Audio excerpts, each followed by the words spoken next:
Hello. This podcast is not for children, so if you're a child, please leave.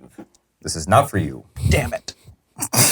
Hence the name of what this podcast is. It's a show where four people get together in the hopes to astound and amaze as the wonders of curiosity take hold, enjoying alcoholic beverages. Oh, you're doing so well. I know. Enjoying alcoholic beverages. This is, and you can all say it with me, Holy fucking science. Hello, everybody. You may be wondering to yourselves, where's Hank?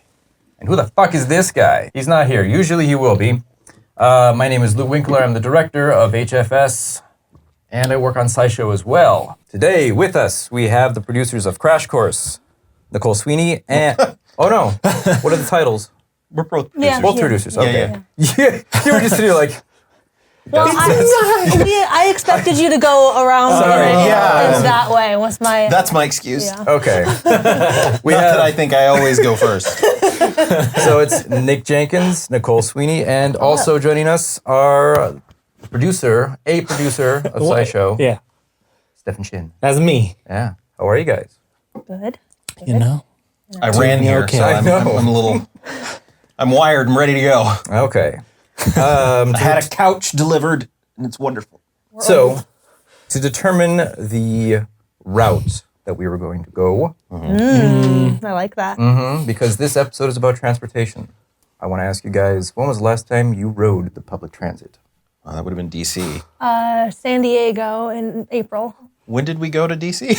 in March. Okay, so not me. It was probably not me. Okay. I was in Boston public transit. So it's me then. So, That's most 1, recent. 2, 3, 4, I guess. that's right. Okay. We'll go with that. Okay. Nicole, would you like to start No, us off? Boston's Nerdviteria. Nerdviteria was before we went to DC. Oh. 1, 2, 3, 4. Yes. You're last. That's Yeah. what I know. Stefan's all I last. know. Stefan doesn't That's all I do know. public transportation. Yeah. I can't keep track of all of our events, so... It's good. Anyway, I'm glad that I'm first because my thing is very simple. Doesn't have a lot of wow factor, you know. So it's not. You don't want to go last. Don't oversell it. Yeah. I just am trying to set the. Just want to use it in there. But also, so mass transit's really cool. I love it. I'm not surprised that I was the most recent rider of it. We don't have a lot of it here in Missoula. There's a lot of really great things about having like a good public transportation system. Just, I don't know, like what are, out of curiosity, like what are some things that you can think of that would be good, like why a city should have a mass transit system? Environmental. I just... easy mode of transportation for people who can't afford a car. Or parking for that matter. Parking, Yeah. for God's sakes. Parking yeah. is bananas. Probably more efficient, like easing traffic. I'm sure there's some. Oh, yeah. Yeah. Parking is definitely a huge one. There's recently like an Economist cover story that was about how basically just the fact that like cars spend 95% of their time parked. But that is not what my thing is. So all of those are like totally the reasons that I would be like high on my list of reasons why mass transit's awesome. But a super recent study, this is like kind of obvious, but like areas with better public transportation also have consistently lower obesity rates. There's like a very heavy correlation between mass transit and reduced obesity. Which, because you have to walk to get to the station. Yeah. There's a fair amount of like additional mobility beyond that. Beyond just like, because if you're driving to get to places, you're basically going door to door. Like you're walking out, you're getting in your car, and then you're going to a place and then immediately being in your destination. And so there's just a lot of sitting, perpetual sitting that happens when you're driving everywhere. In LA, just gaining weight because I just was sitting from one place to the next and just not moving. Otherwise, if it was just in my car. Right, right. But I would be curious because there's also this thing of like, in weight gain and stuff, this is an old thing that I heard, so this could totally be wrong, but let's go with it for now, was that eating rushed is a bad thing. Like, and when you eat in your car, you are just like notoriously just like, you know, Yeah. and so it's not something you would typically do as much Right. when you're, you know, walking to get somewhere and then having to pay attention to where you need to get off of the bus and, or train or whatever it may be. So I think there might be like a few things, not just the caloric Sitting. burn. Yeah, sure, you know? sure. But also sitting is terrible for us apparently all I mean, day. I feel like you sit on public transport a lot too. But not always. Like Yeah. When I was in DC, I didn't. Yeah, I mean, it depends on like when and where you're riding. Yeah. But like, and if you are able-bodied and young, you are definitely not sitting that often unless you're a jerk. You suck. That was my thing when I got onto the thing. I'd be looking, where's the chair? There's no chairs. Old lady passing by, like, Yeah, sorry, sorry. seat's taken. I can't. Suck it. I got here first. That's exactly what I said. Suck it. So what were the top cities then? I did not see a list of cities. I don't have a list of cities that's okay. for you. Sorry. I'm imagining. I mean, There will be a link in the description. You can read it. there is a public transport in LA. I don't think it was very good. Well, you lived in LA.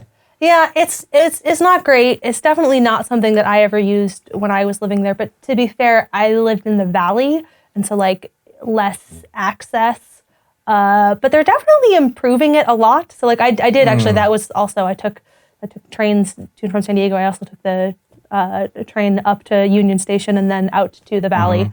Like took the actual like LA metro.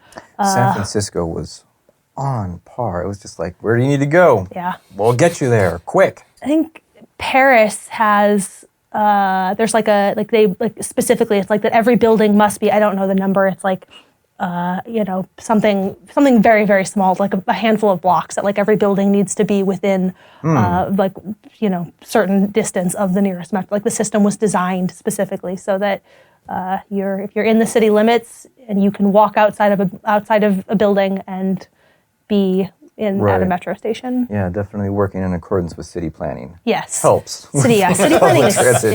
is definitely huge. That's the other thing. So when I was looking for a fact, like I really wanted to do something that was mass transit related. And it's hard because by virtue of being like publicly funded, it's like all of the, like the big like developments in mass transit are generally happening in small, it's like, it's small gains. It's, like, Right.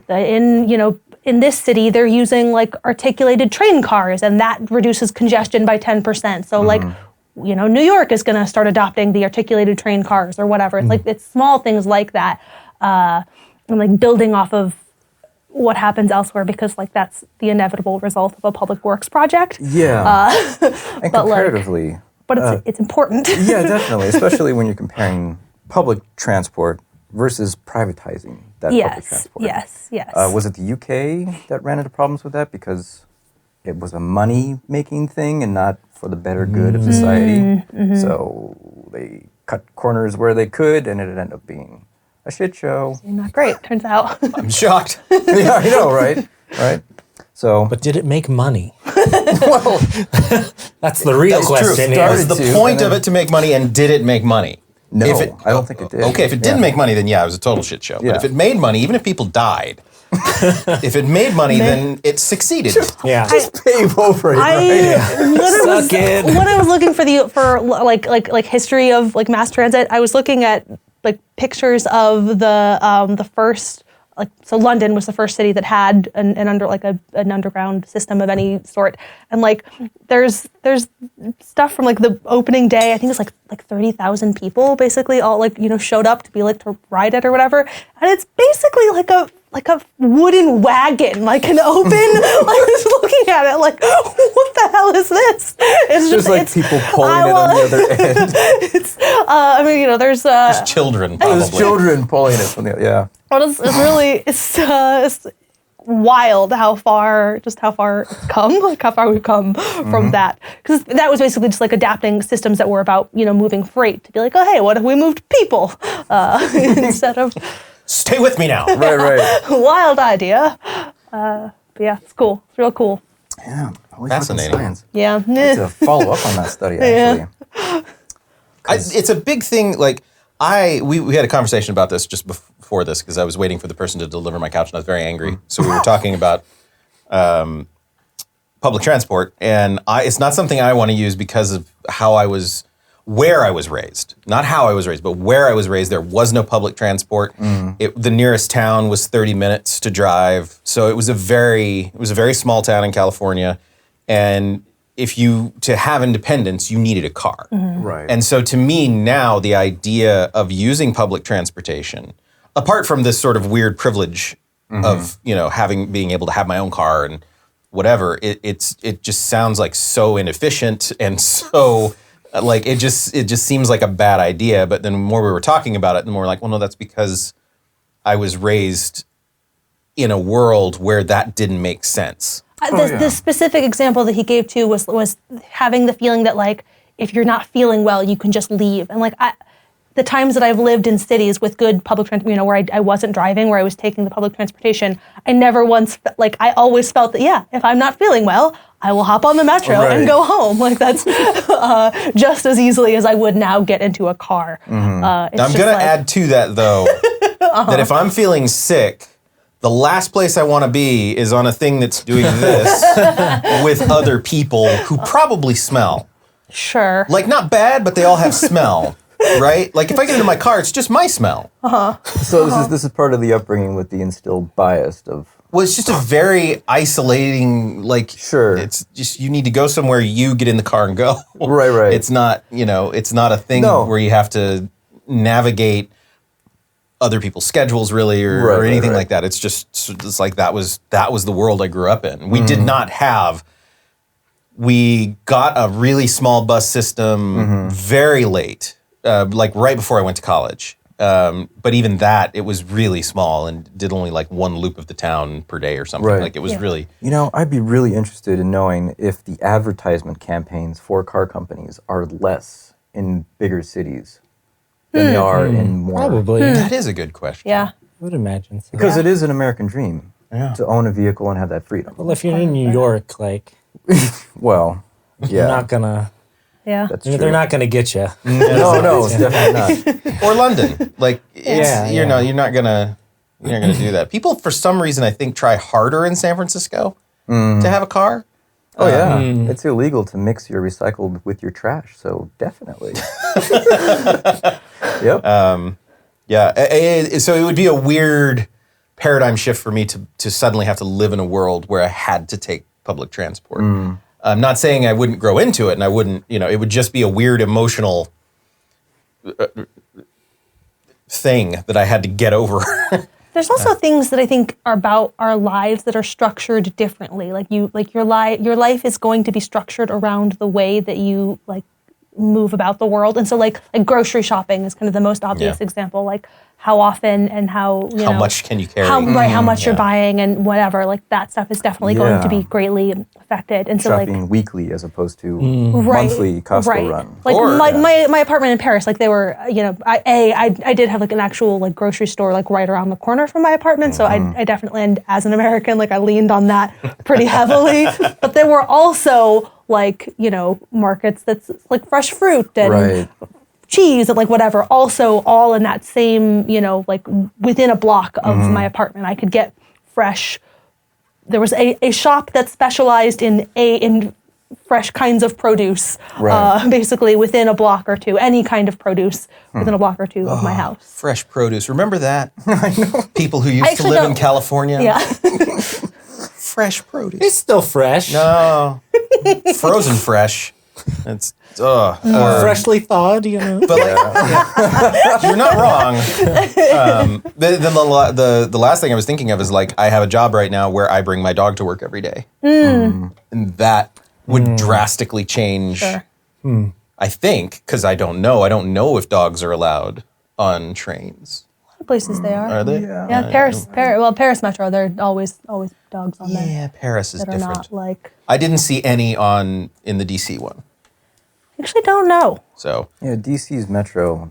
They're. I mean, it's the cleanest Metro I've ever seen. It was pretty clean. Yeah, they're pretty hard. That's the food thing too that you were talking about. That's because you're not like part of why it's so clean is that you're not allowed to eat down there. Find. Yeah. See, and I'm okay with that. Anyway, but it is a thing of like because the BART, I rode the BART once, and it was not as clean as DC, like even a little bit. So, yeah, I don't know. It would just be a total paradigm shift. Yeah, that I would have to go through. Yeah, but like to the point of larger things about your life that are built around the way that you. The way that I chose yourself. The way that I chose to sort of build my life would have to be different, and that's it's not undoable. It's just it takes practice. Seems like a lot of work. Yeah, I don't like that. Sure. So we got 1, 2. Is that what we said? 2. 2. 4. Correct. Okay, so I have a lot of numbers to run by you that I think are fascinating in and of themselves, and then I want to talk about. I want us to postulate about where this is all going. Stefan and I have talked about this before. I want to talk about the worst car, the Toyota Prius. I hate it. Why is it the worst? I don't know if it's the worst car. Why is it the worst car? I don't understand. We'll get there. Okay. All right. Depends what worst means. Yeah. Continue. No, the worst car is probably still a Yugo or one of the early Saabs. Oh, I'm thinking of that. The Pontiac Aztek. Oh, the Gremlin. The Pontiac Aztek is a bad looking car. Okay. The worst car probably in all of human history was this Saab that was built that you had to keep. It was the engine was lubricated by gasoline, so if you took your foot off the gas, problems occurred. Okay. And this was manufactured and put out in the world. And then the Lamborghini Miura is the one that the gas tank was in the front, so if you ran out of gas, the engine would stall. So yeah, there's a lot of good stuff. I think it was the first Miura. Anyway, so Toyota Prius. Wow. What I want to talk about here is hybrid technology. Okay. I'm getting to it. Just everybody chill out. All right. So sorry to all your Prius owners. A 2017 Toyota Prius, if you want to buy one base level, $23,000. Okay? I'm not expecting you to keep all of these numbers in your head, but I just want to give you sort of an overview of what this does. Its maximum speed is 121 miles per hour, which I cannot imagine going 121 miles per hour in a Prius, but okay. 0 to 60, 10 seconds. So it takes you 10 seconds to go from stop to 60 miles an hour. Okay. And then the last bit of information here is 52 miles per gallon, and that's adjusted. Okay. So you can get as high as, I think, like 58, and it goes as low as like 48. You can go higher. Well, you can, yeah. I'm saying what it's rated for. Yeah. Okay. So that's the sort of basic idea of a Prius, which is hybrid technology, which means it has a gas engine and it has a little electric engine that both do different things. Okay. So now on the opposite side of that, totally different machine here. I want to talk about the Lamborghini Aventador. So a Lamborghini Aventador is sort of the prime supercar. Okay. Like you could argue that there's a Ferrari or whatever, but this is my example, so just deal with it. Okay. Trust me, I'm not going to argue. Yeah, okay. Base level, $400,000. Holy shit. Do we remember how much horsepower the Prius had? I can't remember. No, I actually don't. No, that was the one number that went in one ear and out the other. Did I don't even know say? if you said the horsepower. Oh, I did. 121 horsepower. Oh, no, yeah, it's 121 horsepower, not 121 max miles speed. per hour. Gotcha. Yeah, it's 121 horsepower. I don't know what the top speed is. Gotcha. So 121 horsepower. The Lamborghini Aventador, 700 horsepower. Okay. Has a 6.5 liter V12 engine, big thirsty thing. 0 to 60, 2.8 seconds. So 10 seconds. as opposed to 10 seconds, so that's fast. Okay, 17 miles per gallon if you're lucky. Okay. If you're It's really, actually pretty good. it's pretty good If for you get 17. for a V12. Yeah. It's all right. I still can't get past $400,000. That's the only number that I got to see one up close when at one of the VidCons we went to. They wouldn't let you get in it, but they would let you look at it. It's fucking $400,000. It's a $400,000 car. Actually, that one was probably more because this is the base level. Like, Yeah, that doesn't come with air conditioning. no, it doesn't come with. I mean, it probably does, but probably. I was The just saying, inventor really? Just kidding. performed. What? The most expensive Camaro doesn't come with AC. But actually, yeah, the more like race oriented it gets, like they start to take out like weight. yeah, Sure, because the air okay. conditioning systems are heavy. Fair, Yeah. fair, Okay, fair. so, but if you ever want to kind of understand a little bit about why they're so expensive, there's a great video online of how they're made, and they are all handmade. Like, everything is handmade, so you kind of understand. Do Okay, they put the name of the person who made the engine on those? I don't They do that know. for Ferrari. It's like made by Bill. I'm pretty sure he wasn't a Bill. Okay. Well, and I know that a lot of Ferraris were like hand hammered. They didn't use a press or anything for the body For the body, work? Oh. they actually, the guy who made them just like hammered So out it's like and a look sculpture. at it. Yeah, it's every car was a sculpture. So that's one of the reasons they're Yeah. so expensive. They're also a piece of art beyond. Okay, so we've talked about one end of the spectrum to the other end of the spectrum. Now I want to talk about something that's right in the middle, and that is a hybrid supercar. So you have a supercar, something that is designed for speed and luxury, and sort of maniacal thrills, but also utilizes good this phrase. Yeah, I like similar, that phrase. uses a similar technology to what the Toyota Prius is doing. It's not the same. It's a little bit different. I'll explain that. But it is fascinating how this works. So the example I'm going to use is the McLaren, which is a British car. It's called the McLaren P1, and the reason I'm using it is because it's the best looking. Price tag, $1.3 million. Okay. So Lamborghini's looking better now, isn't it? Oh, no. That's a deal. I know it's are all almost absurd. You're losing money if you don't buy the Lamborghini. Nope. 0 to 60, 2.7 seconds, so faster than the Oh, yeah. Lamborghini. See, it's an upgrade. 903 horsepower. Now That's a lot of horses. it's a lot of horses. Are they like fully grown horses? I do Are like they horses. ponies? Like ponies? So- Like what are we talking about? Are they Like, Shetlands? Yeah. Yeah. Good quality stuff. Maximum speed, and it is electronically restricted to the speed. So that means it could go faster, but out of the box, it'll do 218 miles an hour. Okay. Theoretically, because finding any stretch Yeah. of road where you can Yeah, actually where get you up to can do 218 miles an hour is bloody impossible. So, so now the way that it does this is it has a gasoline engine and an electric engine. And so one of the many ways that you make a car go faster is supply it with more fuel and more explosions, basically. So give it more oxygen and more fuel, and then be able to efficiently use that energy that it's creating by making explosions. So the more of that you can put in there, the better. You can cool the air that's going into the engine, because then it expands more when it explodes. Right.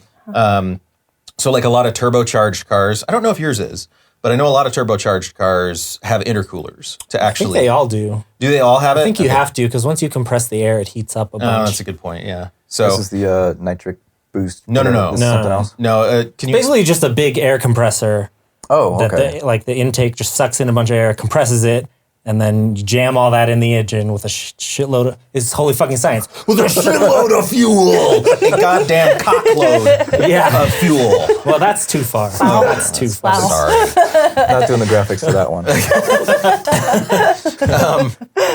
So, getting colder air, but now we're realizing there's a way to use electric engines, or electric motors, not electric engines, but electric motors to turn the wheels, give you more torque, which in this case gives you more speed as well and gives you more power. So with this, you have a 727 brake horsepower gas engine, and then 177 brake horsepower electric motor. Okay. Put those two things together, and you have 903 horsepower. I may be wrong about the math there. Don't check me. But it's roughly, Don't check. it's in there.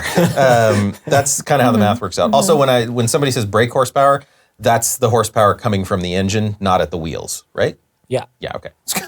So I'm glad Stefan's here. 'Cause- Because you lose energy because you have to rotate the mass of the tires and the drive shaft and Yeah. everything. Okay. So, Okay.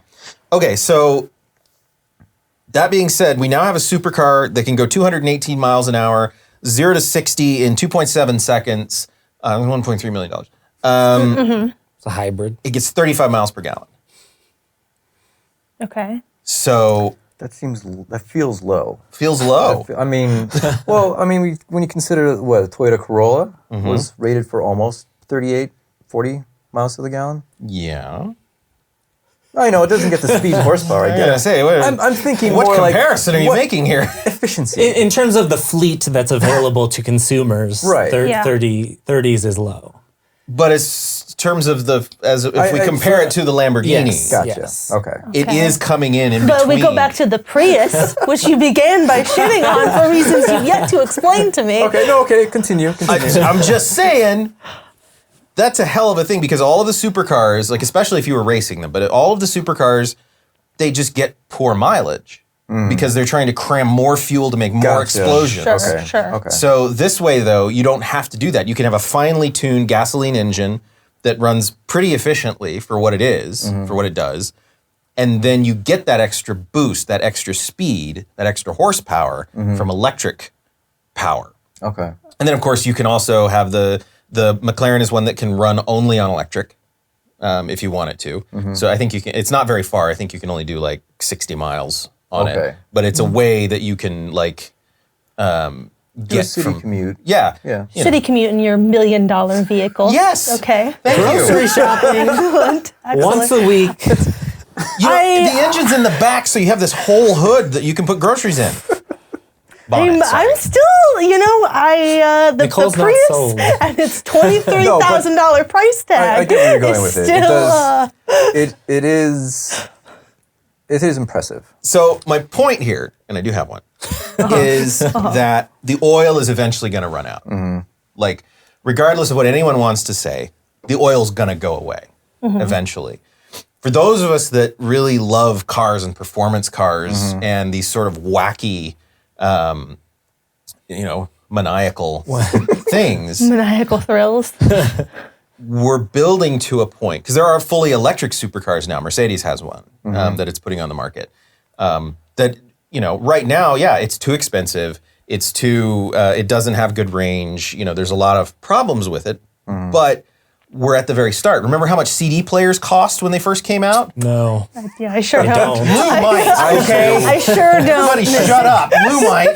I saved up 6 months for my stereo, so it was Oh, wow. Yeah. expensive. It was expensive. I remember when my parents owned a video store and they got a CD player and to play music around, and it was 1988, 1987, somewhere around there. And it was something ridiculous, like just the CD player, no speakers, nothing, just the CD player itself was something like $800 or something. Jeez. So new technology is always going to be expensive. The R&D part of it is expensive. So to me, the idea that we are starting to make this turn now, we're doing more efficient, balls to the wall supercars with basically similar technology to the stuff that we're using to just get great gas mileage. Right. So with that being said, do you think it requires those enthusiasts to push the technology further? Those people that really want the muscle car to make the headlines?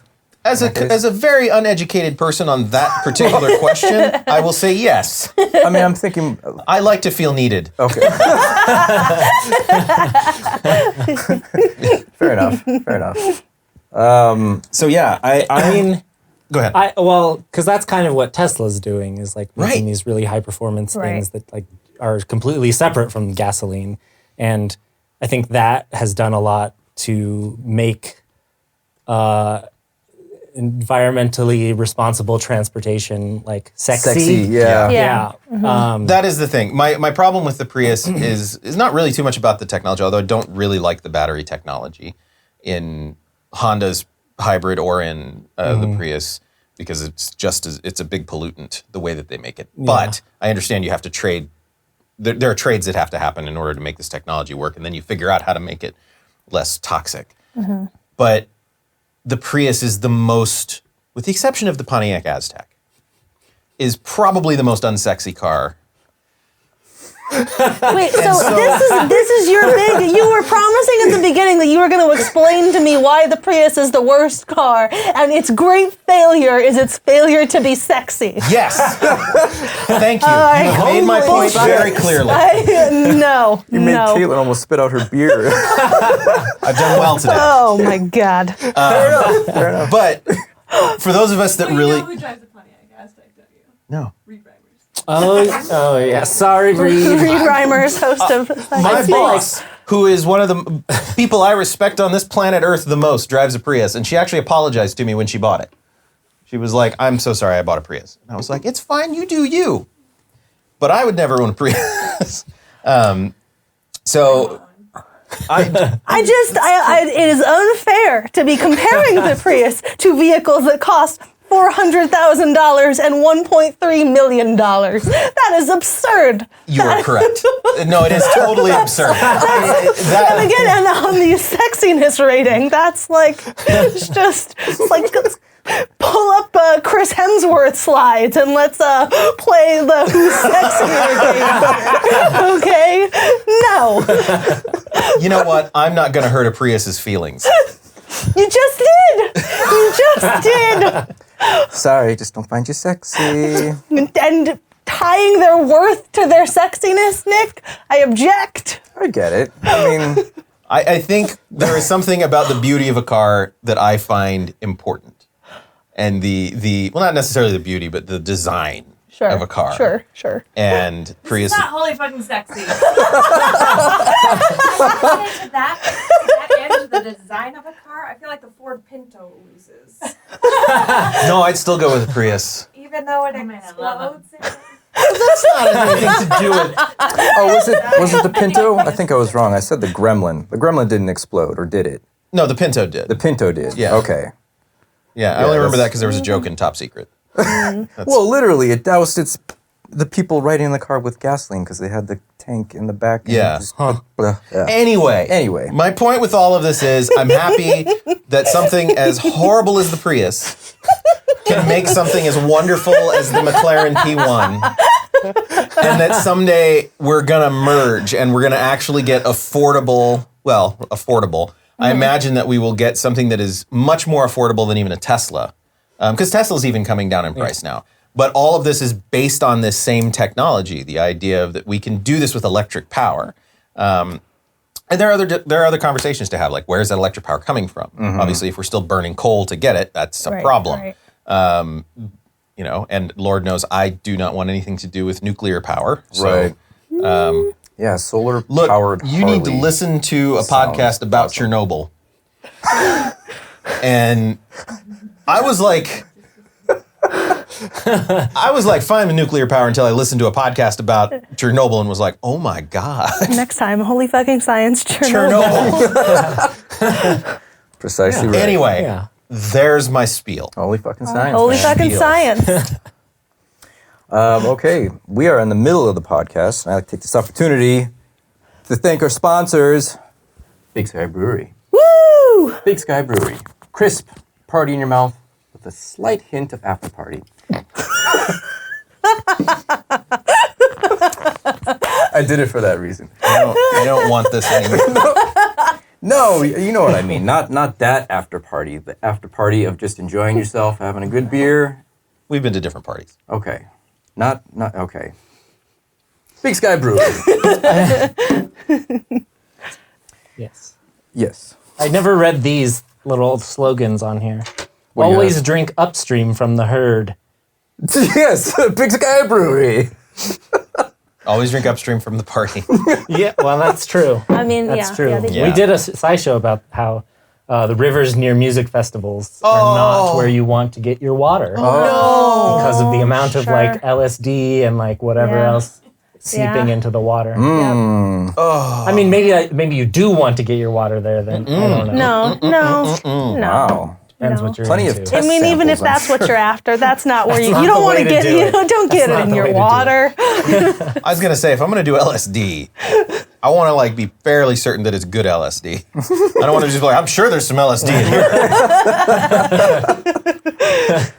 I'm sure that 19-year-old who didn't shower for 4 days made great choices about what to put in their body, and I would like to have its residual effects in mine. Sounds great. Wow. Okay. I'm very unhappy now. That's so disgusting, the idea of that.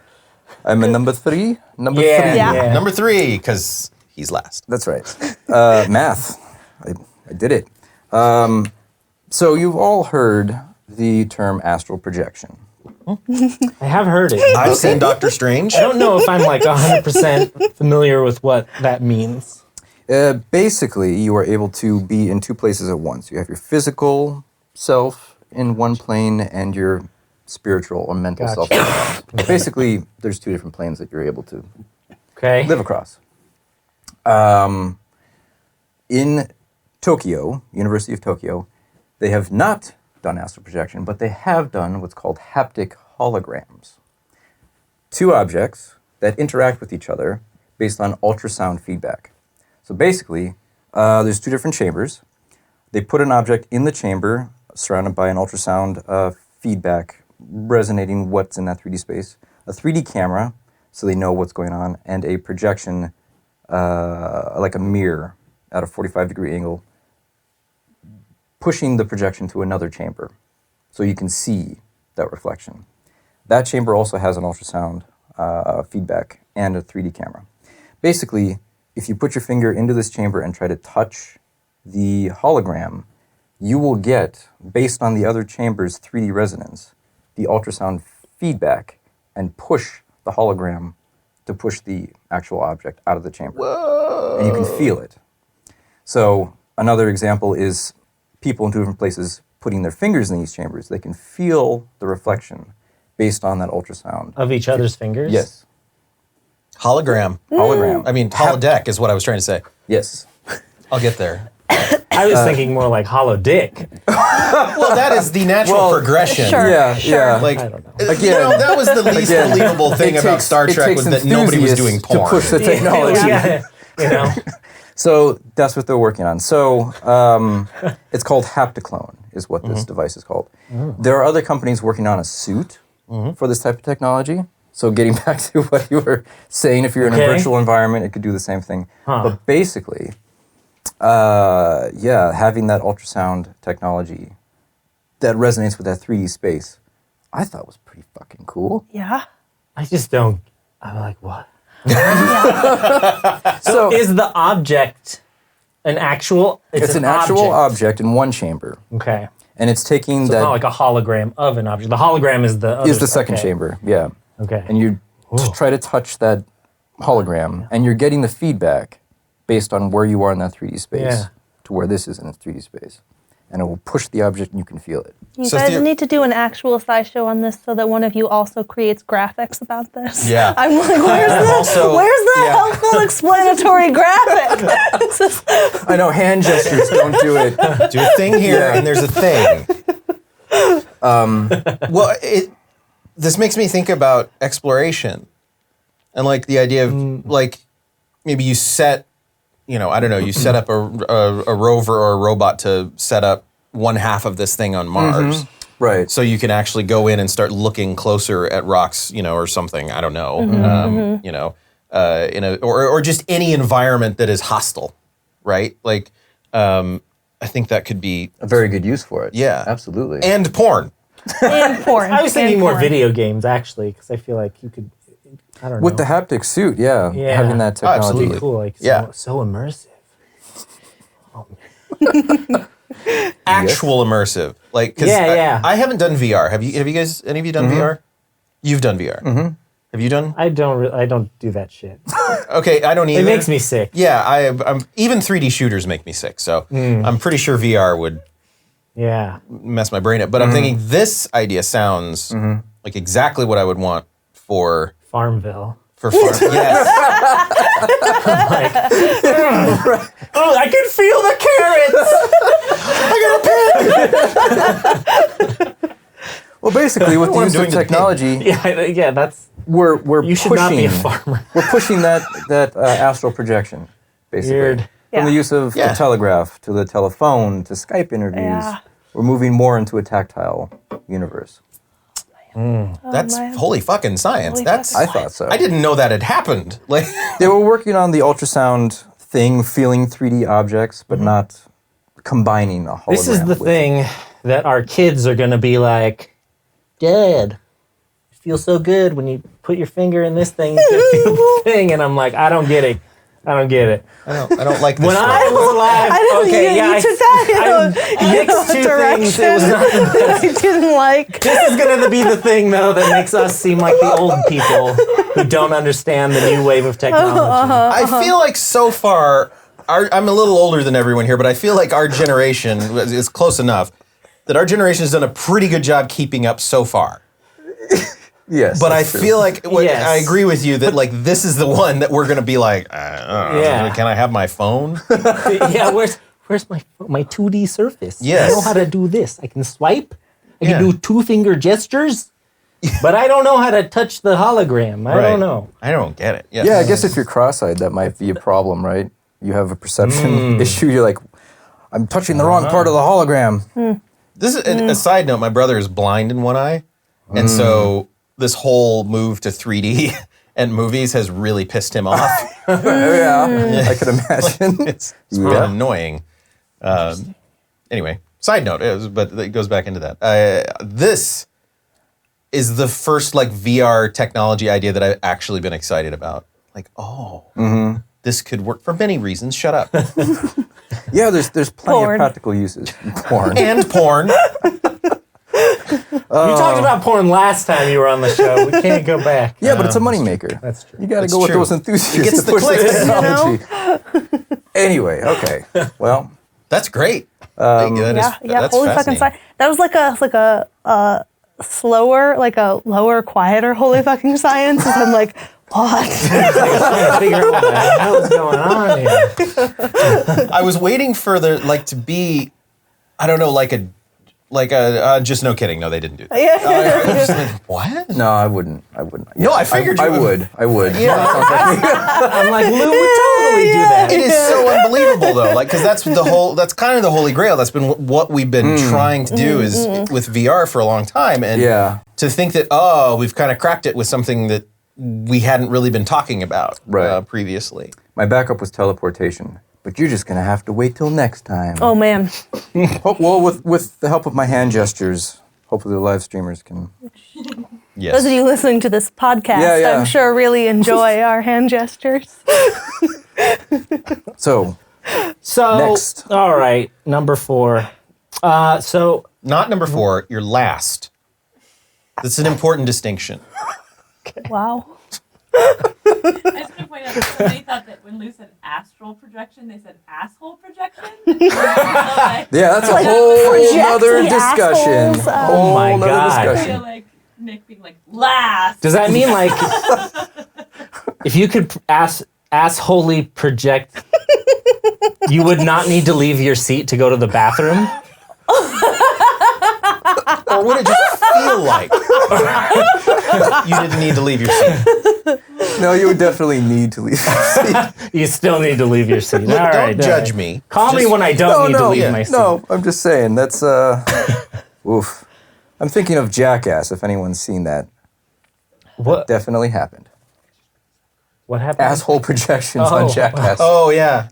I'm thinking you and I might be the only 2 people in this room to have watched that. I know. I'm realizing that as I'm saying Yeah, it. Like that's fuck. okay. It's been a while. Represent. Yeah. Okay.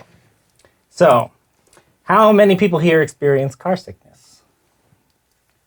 Well, literally everyone.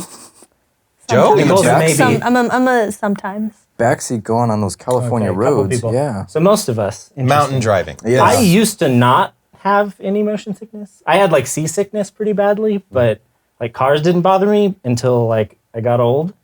And now I can't, like even if I'm just a passenger in a car, sometimes that makes me nauseous. But like reading or using the phone is like super bad, which is like really annoying on long road trips. Yeah.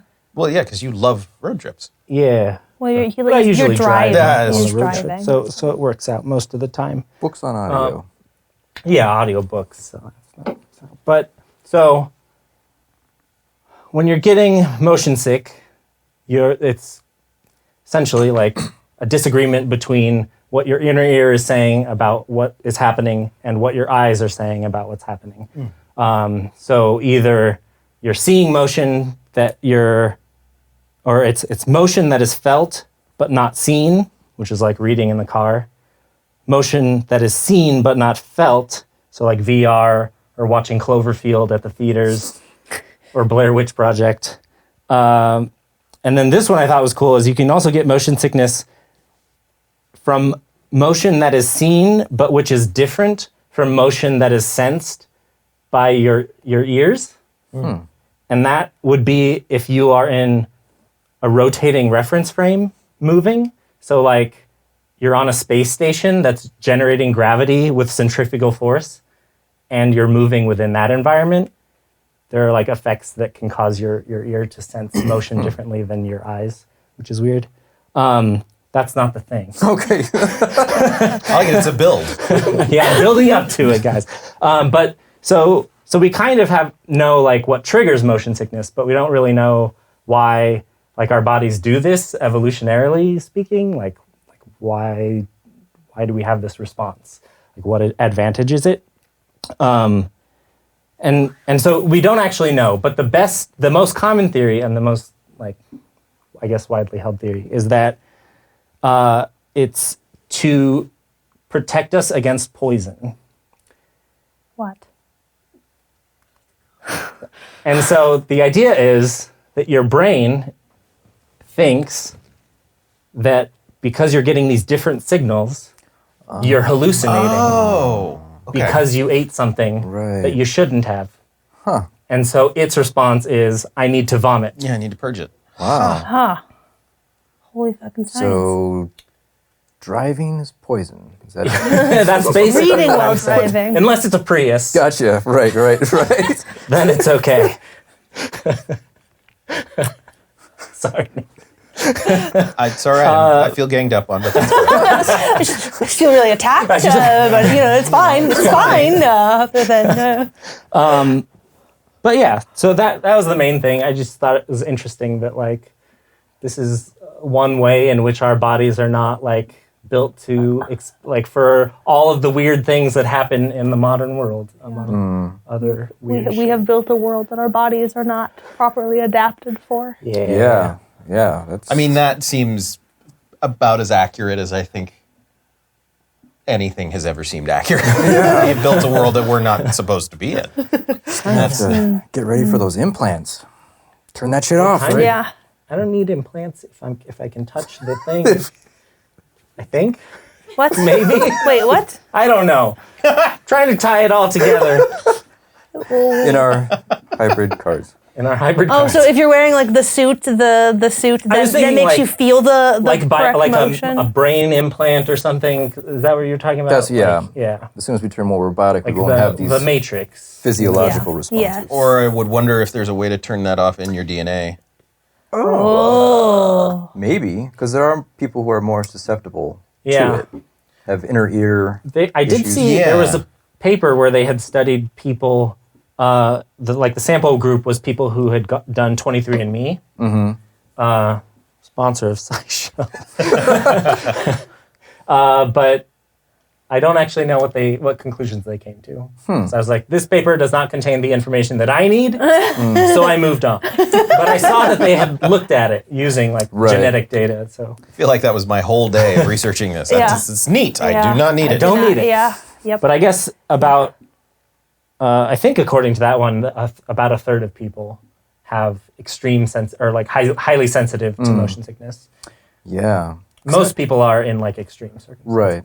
But I do remember getting older, going on a roller coaster that I used to go on. Like, why do I feel? That's yeah. I had the opposite. Like when I was Really? younger, I used to get motion sick And you when just I got go into older? mountain roads, and as I've gotten older, it's gotten a lot better. Interesting. I don't know why.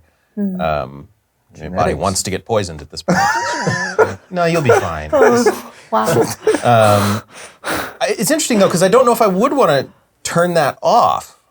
Right. Because if it because if it is useful if you are poisoned. Yeah, I mean, if my body, I mean, it's kind of like if you get food poisoning, Right. you need your body's trying to get rid of it, Right. right? And so you don't, like, there was somebody I don't know if it was a Crash Course or a SciShow we did years ago where we talked about how, having like a little bit of vomiting and diarrhea when you've had food poisoning is probably, I'm paraphrasing here, but it's probably a little bit good because your body is trying to get rid of whatever it thinks is wrong. Mm-hmm. Yeah. It's the excessive stuff that dehydrates you and, can cause problems. Yeah. But it's something like that anyway. And so, I think you would want your body's natural reaction. I think it would be better to just say, don't do mountain roads. Yeah. Don't do first-person shooters. I can't give them up, Nick. I don't know. People who have anxiety are more prone to. I'm more anxious now than when I was a kid, though, so it's kind of the inverse. And I am too, since I'm the subject matter here. Maybe that's it. As we all know. Oh, yeah, maybe. Holy fucking science, dude. That's interesting. Holy fucking speculation. Yeah, we don't know. Holy hypothesis. Holy fucking hypothesis. All right. Well, if that's all we got, then let's wrap this up, shall we? I'd like to thank you guys for coming on this episode of Holy Fucking Science. Woo! Stefan Chin. Woo. Hey! Nicole Sweeney. Hello. Or bye. Bye. Bye. Nick Jenkins. Thank you very much. The silent goodbye. I know. I'm realizing that. That's why we 2 cameras on me. Not used to it. Hi, I'm Nick Jenkins, and I will be peacing out now. Thank you to Tuna running the sound this week. Thank you to Sarah Miesmer running the camera. Thank you to Caitlin Hoffmeister for doing everything she does, our producer. And thank you, live streamers. We will see you next time on Holy Fucking Science!